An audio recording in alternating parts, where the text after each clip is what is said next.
পানিহাটি গঙ্গার ঘাট আবর্জনা স্তূপে ভরে গিয়েছে, যার থেকে হতে পারে গঙ্গা দূষণ। উদ্বেগ প্রকাশ করলেন ইন্ডিয়ান রিভার বেস কাউন্সিলের কোর মেম্বার ডক্টর স্নেহাল দন্দে।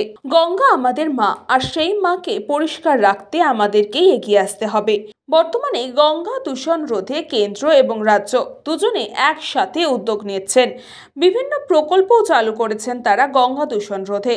বিভিন্ন কর্মসূচির মধ্যে দিয়ে মানুষের মধ্যে সচেতনতাও তৈরি করছেন তারা। কিন্তু তারপরেও বিভিন্ন গঙ্গার ঘাটের অবস্থা প্রশ্নের মুখে দাঁড় করাচ্ছে।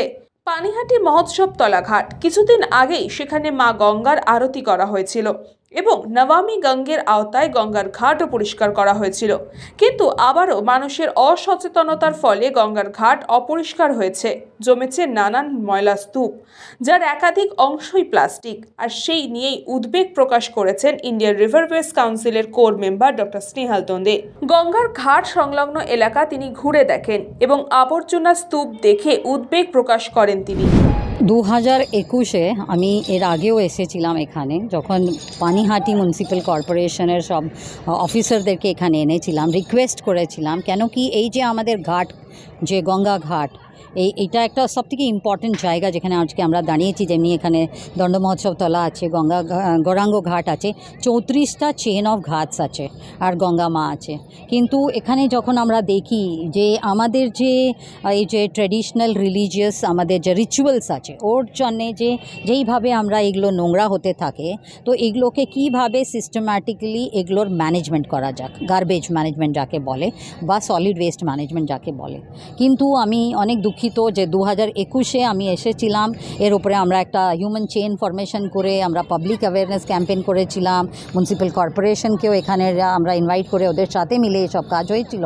কিন্তু আজকে আমার দুঃখ হচ্ছে দেখে যে এখানে আপনি দেখান যে যেভাবে এই যে কুকুর ঘুরছে আর যেভাবে এখানে সব এই নোংরাগুলো পড়ে আছে, এর থেকে যে পাবলিককে কত যে এখন আমরা যেটা কোভিড থেকে আমরা সবাই পার পারলাম, কিন্তু কোভিড আর কোথা থেকে আসে? এই সব যে আমরা প্যাথোজেন্স যে তৈরি হয় এই যে নোংরা থেকে, এর থেকে নিউরোটক্সিনস, মানে যে সিওয়েজে যাচ্ছে, তো এর মধ্যে অনেকগুলো অ্যালগি ব্লুমস তৈরি হয়, ওর থেকে নিউরোটক্সিনস হয়, এর থেকে মানুষের মধ্যে অনেক ডিজিজেস তৈরি হয়ে যায়। তো এইগুলোকে আজকে আমাদেরকে এফোর্টস করতে হবে যে হিউম্যান বিহেভিয়ারকেও চেঞ্জ করতে হবে, প্লাস যে লোকাল অ্যাডমিনিস্ট্রেশন আছে ওকে আমাদেরকে বুঝাতে হবে কি কীভাবে দুজনের কোলাবোরেশনে জিনিসগুলোকে আমরা ঠিক করে ম্যানেজ করা উচিত। আর এক অন্যর সহযোগিতাতেই আমরা এগুলোকে ভালোভাবে রাখতে পারবো। কিন্তু আজকে যেমনি আমি গেছিলাম আর্কিওলজিক্যাল ডিপার্টমেন্টে, এই 2021-এ এটাকে আমরা হেরিটেজ ডিক্লেয়ার করিয়েছি দণ্ড মহোৎসব তলাকে। যখন হেরিটেজ ডিক্লেয়ার হয়ে গেছে, ইন জেনারেল ম্যান্ডেটরি নর্মস থাকে যে এখানে একটা বোর্ড লাগা উচিত হেরিটেজ ডিক্লেয়ার হয়েছে বলে। ওয়ান্স আর্কিওলজিক্যাল ডিপার্টমেন্ট এখানে হেরিটেজের বোর্ড লাগিয়ে দেবে, তখন হয়ে যায় যে মিউনিসিপ্যাল কর্পোরেশন বা অন্যদেরকেও আমরা বলে যে এখন এটা একটা পাবলিকের খুব ইম্পর্টেন্ট জায়গা, আর এই জায়গার ইম্পর্টেন্স বুঝিয়ে দিয়ে কিভাবে এইটাকে ক্লিন রাখা যায়, মানে একদম কাচরা টাচরা না পড়ুক, এর যে গার্বেজ ম্যানেজমেন্ট ঠিকভাবে হবে, ওর জন্য আমাদের একটা ইনিশিয়েটিভ ছিল। কিন্তু আমি খুব দুঃখিত যে আজকে 2024 শুরু হয়ে গেছে, কিন্তু সিচুয়েশান কিছু বদলায়নি, ও একই রকম আছে।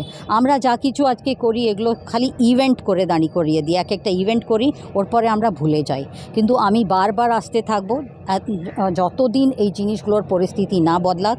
আজকে আমি এখানে এসেছিলাম একটা, আবারও কি কমপ্লেন করবেন কাউকে? আমি গেছিলাম, আজকেও গেছিলাম যে আর্কিওলজিক্যাল ডিপার্টমেন্টে আমি গিয়ে ভিজিট করলাম, ওনাদের সাথে কথা বলেছি। ওনারা আমাকে আজকে মানে অ্যাসিওর করেছেন যে একটা বোর্ড লাগাবে ওরা, আর ওটা লাগানোর পরে আবার আমি মিউনিসিপ্যাল কর্পোরেশনের কাছেও যাব।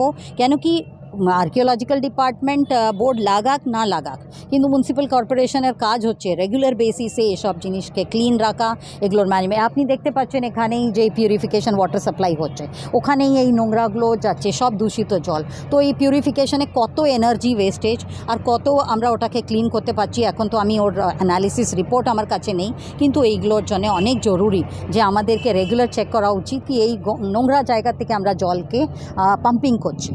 তো এই পরিস্থিতিকে বদলাতে হবে, ওর জন্য আমাদের চেষ্টা চরিত্র আছে, যতদিন পারবো করব। আর যতদিন এগুলো এভরি স্টেক হোল্ডার যতক্ষণ নিজেদের মনে না নেবে, রেসপন্সিবিলিটি ভেবে না নেবে, এই কাজগুলো করা অনেকই ডিফিকাল্ট, বাট ইম্পসিবল না। তো আমরা চেষ্টা করতে থাকবো। আর এখানে মন্দির আছে, আপনারা আছেন, মিডিয়া আছে, সবাই আছে, সবার হেল্প থেকে যতটা আমরা এইটার বারায় অ্যাওয়ারনেস ক্রিয়েট করতে পারবো। কৃষ্ণা পালিতের রিপোর্ট, নিউজ বঙ্গ টাইম। চিকিৎসা এখন আপনার হাতের মুঠোয়, যেতে হবে না ডাক্তারখানা বা হাসপাতাল। পথিকৃৎ মেডিহেলথ গ্রুপ নিয়ে এসেছে সাধ্যের মধ্যে বাড়িতে চিকিৎসা। বাড়িতে আইসিইউর জন্য যোগাযোগ করুন 8961799012। फास्ट मूविंग वर्ल्ड में वही आगे है जिसके पास है स्पीड, जैसे मेघबाला ब्रॉडबैंड। सही स्पीड सही पहचान। सो अगर कांस्टेंट फास्ट स्पीड चाहिए तो ले आइए Meghbala broadband. New Shatarupa one stop solution for your smart choice.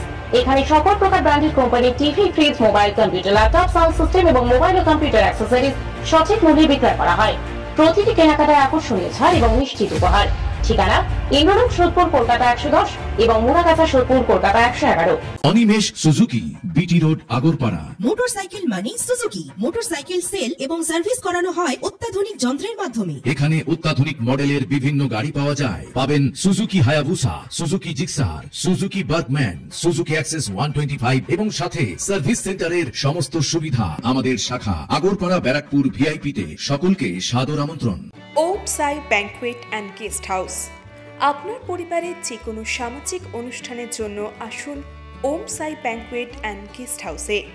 এই অঞ্চলের সবচেয়ে বড় সেরা ব্যাংকুয়েট। সিজন টাইমের ভিড় এড়াতে এখনই বুকিং করুন। আমাদের ঠিকানা ডাক্তার গোপাল চ্যাটার্জি রোড, সোদপুর, গির্জা। আমাদের যোগাযোগ নম্বর 9051714263।